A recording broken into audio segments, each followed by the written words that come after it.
Tonight, the chilling echoes of a once unbreakable legacy reverberate through the combat sports world. Our first glimpse, raw and unedited, comes from the Miami Beach police body cam video, capturing the unsettling moments surrounding MMA fighter Conor McGregor's arrest. A hushed voice asks, "He doesn't have anything on him, right?" A question loaded with unspoken history, already pointing to a pattern of alleged chaos surrounding the man who once dominated headlines for entirely different reasons. This single clip, though brief, serves as a stark portal into a complex narrative that stretches far beyond a mere police encounter. He doesn't have anything on him, right? Jewelry or anything? Just a few months ago, in November 2024, the world watched as a civil court in Dublin delivered a sobering verdict. A woman, Nikita Hand, who accused the mixed martial arts icon Conor McGregor of a brutal sexual assault in a hotel 6 years prior, emerged victorious in her civil case.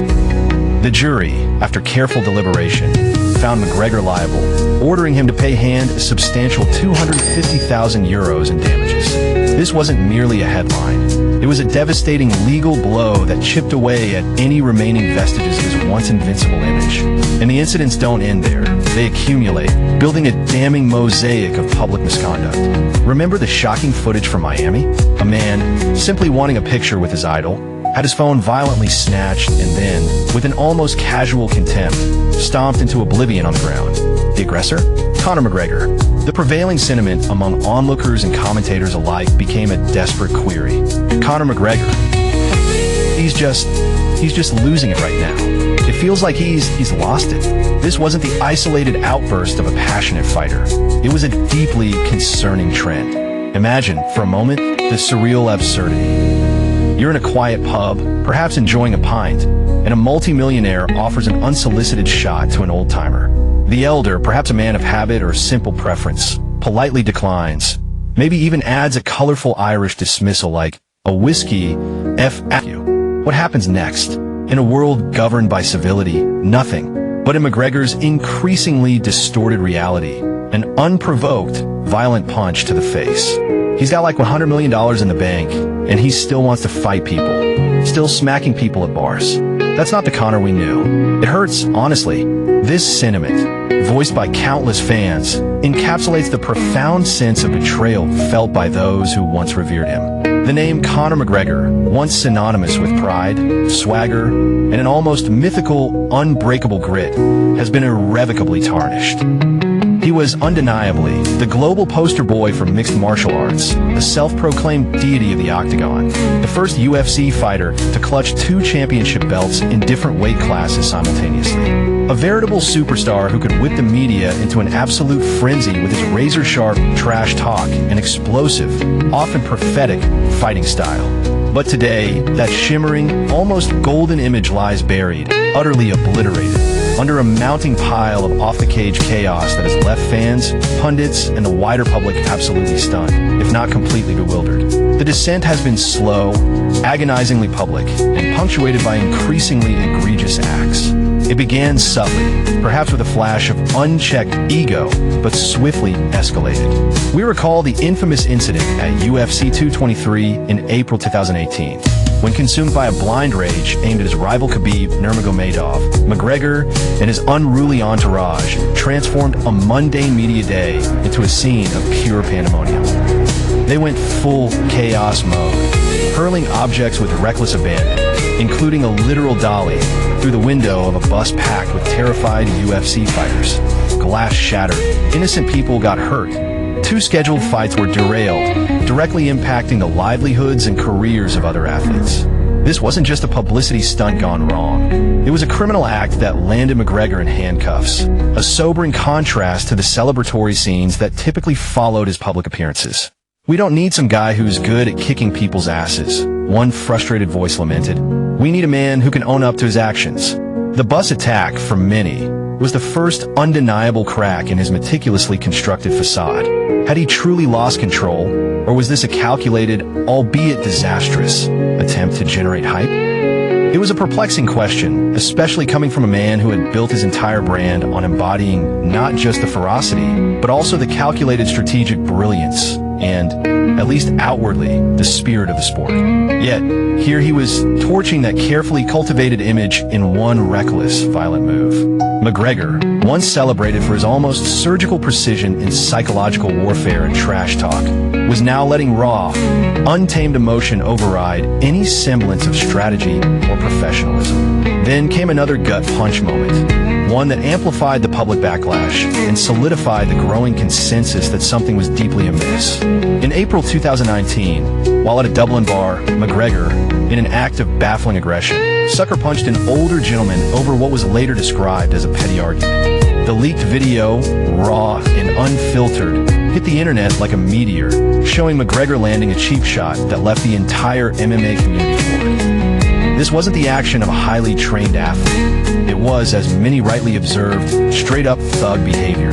McGregor, under immense public pressure, eventually offered a terse apology. But it landed like a lead balloon, hollow and unconvincing. I was wrong in that situation. I was just trying to stand up for myself. That half-baked excuse didn't calm the storm. Instead, it fanned the flames, screaming arrogance and a complete lack of genuine remorse to anyone listening. These increasingly frequent public screw-ups didn't just ding McGregor's personal reputation. They sent shockwaves through the UFC organization and directly impacted his burgeoning business partners, most notably his proper no. 12 Whiskey brand. Social media, a platform he had once mastered for self-promotion, now became a torrent of vitriol, with thousands of comments ripping him to shreds, labeling him everything from arrogant to a flat-out disappointment. But McGregor, seemingly impervious to criticism, appeared to shrug it all off, often doubling down with social media posts, flexing his immense wealth and unyielding power, acting as if his unparalleled fame could somehow gloss over the ever-growing mess.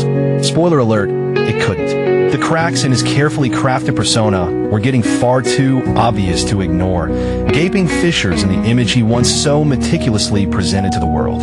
If only McGregor had played it differently, perhaps shown a shred of genuine humility or sincere remorse, the story of his public narrative might have taken a profoundly different turn. But no, he stubbornly doubled down, brushing off serious, legitimate criticism like it was just another opportunity to stir the pot, to generate controversy, mistaking all attention for good attention. If those earlier incidents were mere cracks in his armor, the devastating string of losses in the octagon, coupled with his increasingly unhinged, off-the-rails behavior afterward, completely shattered his once impenetrable image. The brutal, humbling beatdown from Khabib Nurmagomedov at UFC 229 in October 2018 wasn't just a sporting loss for McGregor. It was a profound blow to his colossal ego. Getting utterly dominated, trapped, and ultimately forced to tap out in the fourth round by Nurmagomedov's relentless ground and pound and a neck crank was a disaster. This defeat was made exponentially worse by McGregor's abhorrent pre-fight trash talk, where he notoriously lobbed cultural and religious insults at Khabib that crossed every imaginable line of respect and decency.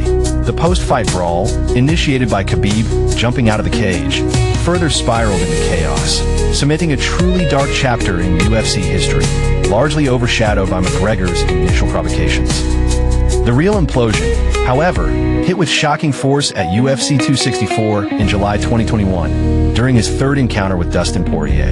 In a nightmarish turn of events, McGregor's leg snapped gruesomely in the first round, leading to a doctor's stoppage loss. But instead of showing respect for his opponent, or even basic sportsmanship in the face of a career-threatening injury, McGregor lay sprawled on the mat, microphone in hand, spewing vile, unforgivable insults at Poirier and his family. This pathetic display, broadcast live to millions across the globe, was horrifying. Veteran commentator Joe Rogan, visibly disgusted, called it classless and utterly unworthy of a fighter who was once revered at the very top of the sport. The sentiment resonated deeply. I used to admire Conor for his fighting spirit, man. But seeing him lying there with a broken leg, still screaming at his opponent, I don't know, dude. It just felt pathetic. Even UFC President Dana White, typically a staunch defender of his cash cow, couldn't hide his profound disappointment. Conor's not that hungry fighter anymore, White admitted, a hint of resignation in his voice. He's got everything, and maybe that's what's killed his drive. The culmination of this disturbing pattern, arguably the final straw for many, came with the Ibiza nightclub incident in June 2025. A video, grainy but undeniable, captured McGregor delivering a brutal punch to a man, sending him crashing to the floor. The footage spread like wildfire across online platforms, igniting a fresh wave of outrage. Comments poured in, tearing him apart, branding him a thug, a menace to society, and a straight-up disgrace. The public's patience had worn thin, their admiration replaced by a profound weariness. And what was McGregor's response? Did he issue a public apology, offer a semblance of contrition? No. Instead, he stubbornly persisted in flaunting his lavish lifestyle on social media, acting as if nothing had happened, as if his actions bore no consequence, no weight in a court of public opinion. Anger, for many, was just the surface emotion. For longtime fans, the dominant feeling was profound heartbreak and an almost mournful regret. The once vibrant image of a proud, unstoppable McGregor, a fighter who transcended the sport itself, has now faded into a distant, painful memory. The fallout is undeniable and far-reaching. Millions of fans, disillusioned and disheartened, have turned their backs. Murals of McGregor, once a source of civic pride in Ireland, have been quietly scrubbed off walls, erased as if to deny his very existence. His once overwhelmingly positive social media buzz has plummeted, replaced by a torrent of scorn and criticism. He hasn't just lost respect. He's systematically blown the sacred trust of those who once saw him as an icon, a symbol of what dedication and self-belief could achieve. So, the perplexing question remains, why did a fighter, once the very embodiment of grit and discipline, a man who famously declared he came to take over, not just take part, lose his way so quickly and so spectacularly? One theory, a poignant and increasingly accepted one, keeps surfacing in discussions among experts and fans alike. Conor McGregor became an unwitting victim of his own meticulously crafted persona. Consider the immense psychological burden. When your identity is no longer solely about fighting to win, but about maintaining the hyper-aggressive, ultra-brash, larger-than-life, notorious figure who must always outshine and dominate the rest, then every single move, every word uttered, every public appearance becomes an immense weight of expectation. The pressure of holding on to global fame, a spotlight so blindingly intense it distorts reality, combined with the nearly unlimited wealth pouring in from record-breaking fight purses, lucrative endorsement deals, his wildly successful proper no, 12 whiskey ventures, and that unprecedented billion-dollar crossover boxing match with Floyd Mayweather Jr. may have subtly, yet profoundly, nudged McGregor into a psychological tailspin where moral boundaries began to blur, then eventually dissolved entirely.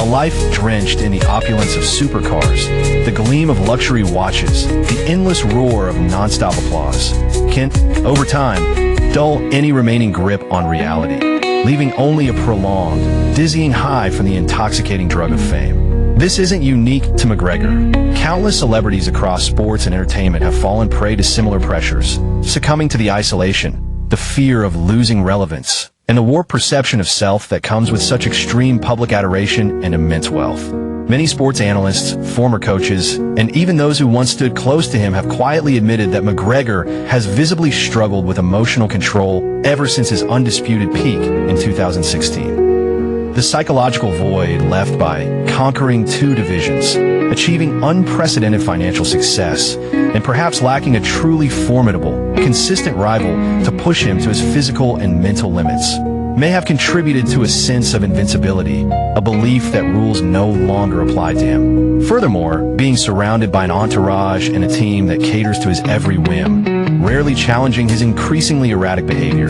it's entirely possible he simply forgot where he came from, losing touch with the humble, hungry fighter who clawed his way to the top from working-class Dublin. This theory, of course, remains speculative. There is no concrete, definitive proof that fame or money single-handedly unraveled McGregor, that they were the sole architects of his undoing. Yet, it offers a compelling, at least partial, explanation for the strange, heartbreaking, and deeply public downfall of a legend once universally hailed by the entire world. The tragic reality is that Conor McGregor could still step back into the octagon. He could still sign lucrative multi-million-dollar contracts. His name alone still holds immense draw, guaranteeing significant pay-per-view buys. He could still vigorously promote his proper no, 12 whiskey brand, further expanding his already vast business empire. He could still flood social media and traditional media with his signature bravado, his audacious pronouncements echoing across the digital landscape. He could even, in theory, stage a triumphant comeback fight that momentarily silences his critics. But there is one thing, one truly invaluable asset that he will, in all likelihood, never reclaim. The status of a deeply, genuinely respected martial arts icon. That kind of loss cannot be measured in the cold, hard currency of money. It cannot be salvaged by flashy knockouts or meticulously planned triumphant comebacks, no matter how spectacular they might seem on the surface. What has been lost is the profound respect of those who once saw him not merely as an entertainer, but as a genuine way of life, a living, breathing, training inspiration, a fierce symbol of grit and unwavering determination for an entire generation of aspiring fighters and passionate fans. To truly grasp the magnitude of this loss, one only needs to scroll through the comment sections beneath his old fight videos, the ones from his glorious, dominant era. The collective sentiment is palpable, almost mournful. I miss the Conor from 2015. He used to be a legend, from a great warrior to a smug clown. It's heartbreaking. This isn't just fleeting nostalgia for past glories. It's a raw, collective heartbreak emanating from millions of fans, people who didn't just believe in him as a fighter, but as a person. They invested their hopes, their admiration, their very emotional energy into his journey, only to witness its painful unraveling. And the bitterest, most agonizing part of this fall from grace, McGregor didn't just lose them because of his mistakes, the individual transgressions, however severe. He lost them, irrevocably, because of how he handled those mistakes. Cold, calculating, outwardly cocky, and without a single shred of genuine humility or sincere remorse. When the world desperately longed for him to go quiet, to retreat from the spotlight, and genuinely work on himself, to rebuild not just his skills, but his character, McGregor defiantly chose to boast, to amplify his own self-importance, to mock those who dare to question him. When what was desperately needed was a sincere, heartfelt apology, a moment of vulnerability that might have healed some of the deepest wounds, he lashed out, even at the very people who had once adored him beyond measure. And when it was time to prove he still had value, that he could still inspire, he became a loud, hollow version of himself, a caricature devoid of the authentic fire that once captivated the world. Yes, McGregor might still retain a cadre of his die-hard fans, the ones whose loyalty is unshakable, almost cult-like. He might still rake in tens of millions through fights and various endorsements. His fame, however tarnished, still possesses a formidable commercial pull. But for those who once saw him as a role model, as a living embodiment of dreams realized through sheer will, that no longer means anything. His legacy, once the blazing, incandescent fire of mixed martial arts, illuminating the path for an entire generation, is now, tragically, nothing more than the ashes of a golden era he burned down with his own hands. If this deep dive into McGregor's dramatic and unsettling fall resonated with you, if it sparked questions or reflections on the nature of fame and personal responsibility, then please consider hitting that like button, sharing your thoughts, however complex, in the comments below, and subscribing to our channel for more unflinching explorations into the lives of combat sports icons. Your engagement helps us continue to tell these important stories.